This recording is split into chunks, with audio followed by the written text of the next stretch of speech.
Have you ever stopped to consider how your emotions might be impacting your eating habits? It's a fascinating topic that we're diving into today. Research has shown a significant correlation between our emotions and our eating habits. This connection, often referred to as emotional eating, is a complex psychological phenomenon that affects a vast majority of us, whether we're conscious of it or not. The American Psychological Association has found that approximately 40% of individuals increase their food intake in response to emotional stress.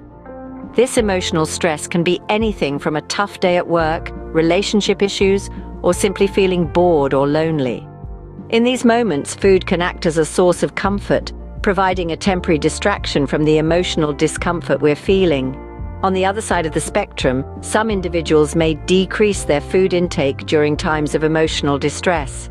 This is also a form of emotional eating, as these individuals are using food, or rather the lack of it, as a coping mechanism to deal with their emotions. Interestingly, emotional eating is not only linked to negative emotions.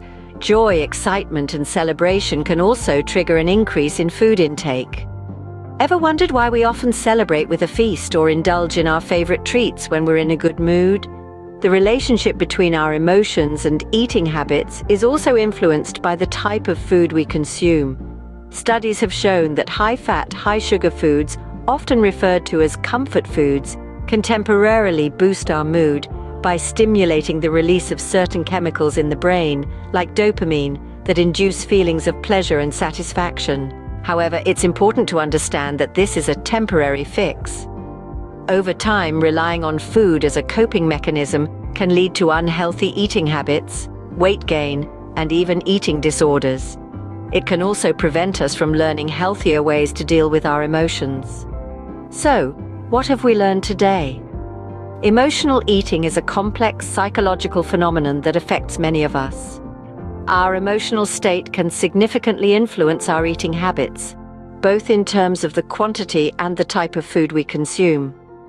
Whether it's stress, sadness, joy, or boredom, our emotions can trigger changes in our eating behaviors as we use food to cope with these feelings. However, it's crucial to remember that using food as a coping mechanism is only a temporary solution and can lead to unhealthy eating habits over time.